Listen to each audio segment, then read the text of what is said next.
George, and she's going to take us through it. Hi, Emily. Hi, how's it going? Going good. So let's take it from the top. How did you meet George? I met George on Match, which I'd been doing for a while. I kind of stopped right before Thanksgiving because, dating in the holidays is super awkward and, everything's new at the holidays and don't know what to do. So now that Valentine's is over, I got back on Match because I really do like dating. Like, I didn't like not being able to date. So you enjoy dating? You're a dater. I do like dating. Yeah, like meeting new people and going out and doing things. Like, I have 2 teenagers, and, like, they're off doing their own thing, living their own life. So it's nice for me to be able to get out and do something for me every once in a while, That's nice, yeah. So, yeah, reactivated the profile, met George, and we decided to meet for dinner, which I am definitely dinner dater all the way. Like, sit down in a comfortable environment, take the time to get to know each other, be there long enough to, like, relax into the conversation, let the nerves pass, kind of get into the moment so you can actually get a really good feel for who the other person is, Yeah. I feel like if you don't actually get to that point, you can't really tell if there's potential or not, Agreed. So we had dinner, and it lasted 3.5 hours, so plenty of time to get comfortable, really good conversation. Like, I kind of felt all the feels, like we were connecting, and Sure. common interests, laughing, flirting. It was really, really nice. And after dinner, he walked me to my car, hugged me, kissed me on the cheek, said that he'd call me later, which he actually did. I spoke to him the next day for like 20 minutes and then never heard from him again. What'd you guys talk about? Just like how our days were going, and we talked a little bit about the date, and we actually talked about like things we might like to do on the next date, which is part of why it's so confusing. Like, I definitely got the impression that he was interested. Huh. Yeah, for sure. Yeah, when you're speaking in future tense like that, leads you to believe that there's going to be a follow-up, and that was the last time you spoke to him, huh? Yeah, like complete radio silence since. Okay. How much time would you say has passed since that last phone conversation? Like 4 or 5 days, I think. It's almost been a week, but not quite. Okay. I don't know. This is weird. I think something happened to him. Like, either he went out of town or something. Like, he had an accident. No, I don't know about that. But lost a limb.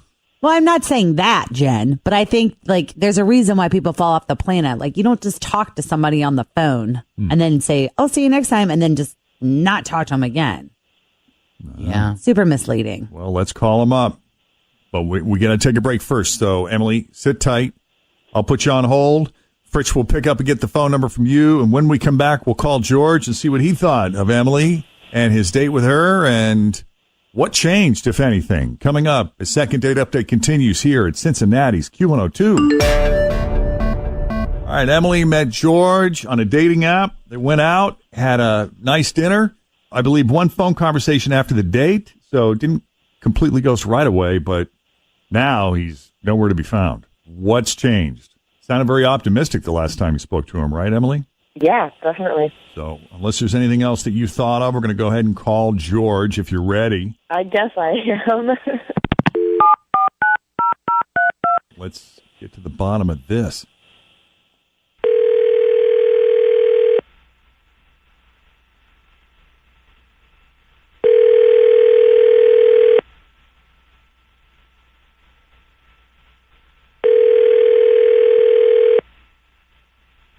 Hello? Hi, George. Yeah, this is George. Hey, it's Jeff and Jen at Q102. How you doing, George?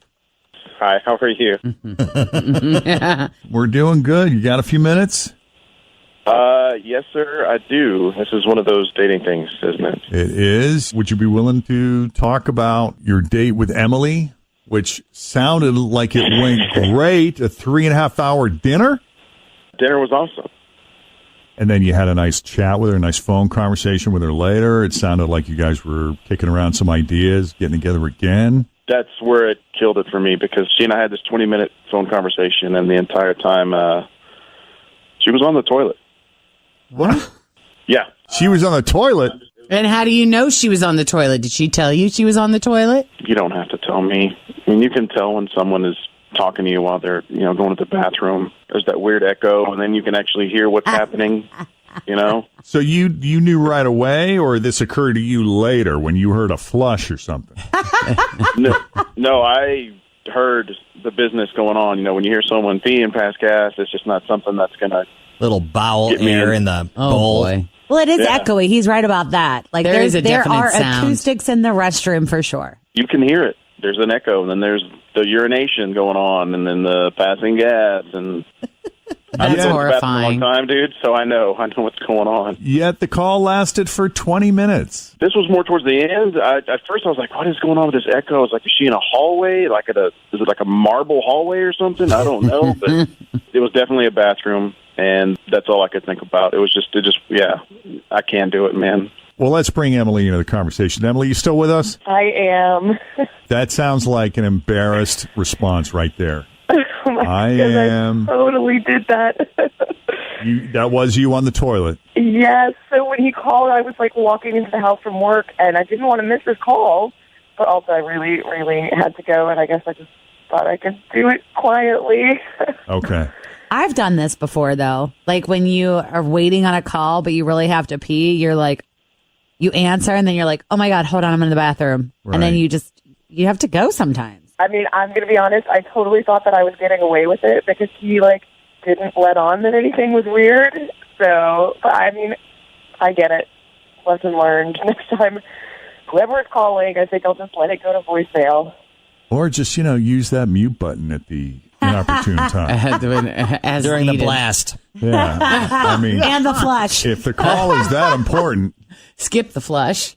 Yeah. Leave the room. it must be my cell phone. There's like this weird echo. I don't know what it is. I mean, it's making me wonder. Like, I'm trying to think back. I know I've had phone conversations sitting on the toilet before, but I'm trying to remember who they were with and if they maybe knew and I didn't think they did. Chris's They know. grandfather answered his FaceTime one time, and we were like, "Grandpa, you're on a can right now." He's like, "How do you know?" I was like, "I know the wallpaper."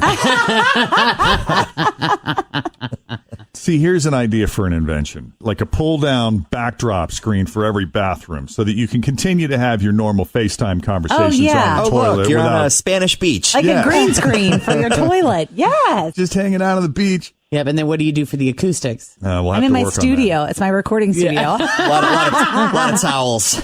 Make your bathroom look like your recording studio. I'm going to put Great. up some acoustic foam, Right, some on, the foam on the walls walls. to try to deaden that echo. All right. Well, so George, does that mean you're out? I mean, this can't be the first time you've ever had a conversation with on the toilet before. It's just the chemistry just a shot for me. Yeah. Some people think that's gross. Yeah, it's nasty. I mean, honestly, it sounded like there were two people in there, so I don't know. I'm just thinking of all the married couples that are listening right now that have these conversations on a daily basis with the door open. Oh, yeah. All the time. Yeah. All right. Well, George, thank you for taking the call. We appreciate it. Emily, I'm sorry. Yeah, I mean, I get it. This definitely didn't go like I hoped, but I totally understand. Yeah. So Okay. now that I've been good and embarrassed, I probably should just go. Hang on. Sorry Hang about on. that, hon. Oh, now come on. No, really. Really? Emily, have you learned nothing? He's gone. He's gone. Wow.